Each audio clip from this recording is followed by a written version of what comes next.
السلام علیکم ناظرین، ابشار نیوز سے ناصر باسی آپ کو ویلکم کرتا ہوں جی۔ آج ایک بڑے امپورٹنٹ ٹاپک پہ آپ سے بات کرنے لگا ہوں، لیکن سب سے پہلے حسب سابق آپ میرے چینل کو سبسکرائب کر لیجئے، بیل آئیکن پہ کلک کیجئے اور میری جو رپورٹس ہیں، جو ہماری ویڈیوز ہیں، ان کے اوپر کمنٹس کیا کیجئے تاکہ آپ لوگوں کی رائے کا پتہ چلے، ہماری جو مسٹیکس ہیں، جو غلطیاں ہیں، ان کو بھی دور کرنے کا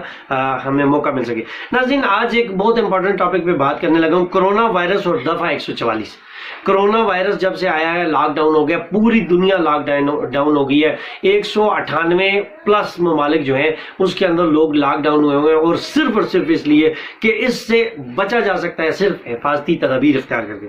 ناظرین، ایبٹ آباد کے اندر بھی اسی طرح کے مسائل جو ہیں وہ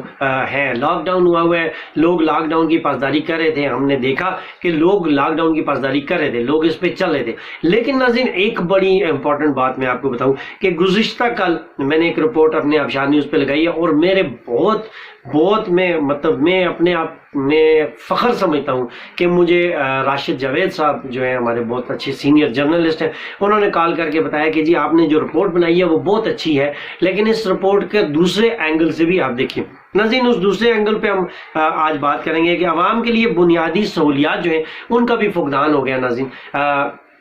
ضلعی انتظامیہ کو اور ڈسٹرکٹ ایڈمنسٹریشن کے علاوہ ہماری صوبائی ایڈمنسٹریشن کو، وفاقی ایڈمنسٹریشن کو اس بات پہ غور کرنا ہوگا کہ جب ہم لوگوں کو بیسک نیڈز ہم نہیں پرووائڈ کریں گے، ان کی گھر کی دہلیز تک ان کو بیسک چیزیں نہیں فراہم کر سکیں گے، تو آپ ان کو گھر میں کیسے پابند کر سکتے ہیں؟ آپ ان کو اپنے گھروں میں کیسے پابند کر کے رکھ سکتے ہیں؟ ناظرین، یہ بڑی امپورٹنٹ بات ہے کہ آپ ان کو گھروں میں بند کر کے اس لیے نہیں رکھ سکتے کہ جب ان کے بچوں کو یا ان کو بھوک لگے گی تو وہ کہاں جائیں گے؟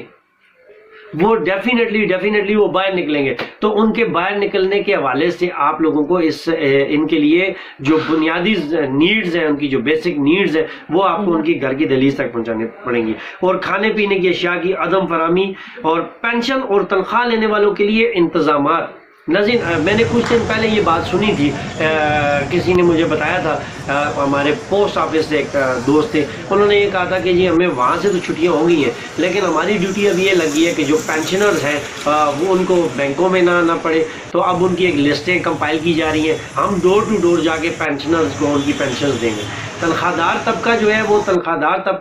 طبقے کے لیے بھی ایک خاص میکنزم ہے کہ ان کی تو سیلری ان کے اکاؤنٹس میں جاتی ہے اور وہ ATM سے ریسیونگ کر سکتے ہیں، لیکن جو پینشن والے لوگ ہیں ان کی ایک روٹین بنی ہوئی تھی، وہ آتے تھے اور لمبی لائنوں میں لگ کے اور سارا دن لگ کے ان لوگوں کو پینشنز ملتی تھی۔ یہ بھی ایک بہت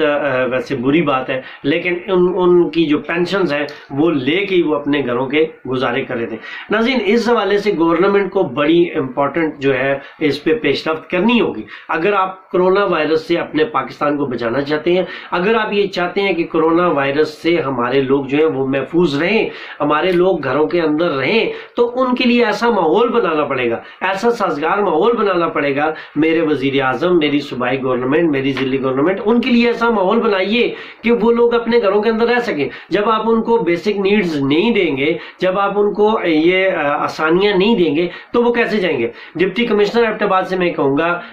کمشنر ایبٹ آباد سے کہوں گا، DIG سے کہوں گا کہ آپ سب مل کے بینک مینیجر جو ہیں ان کو اس بات پہ پابند کیجئے کہ 3 فٹ پہ مارکنگ کی جائے،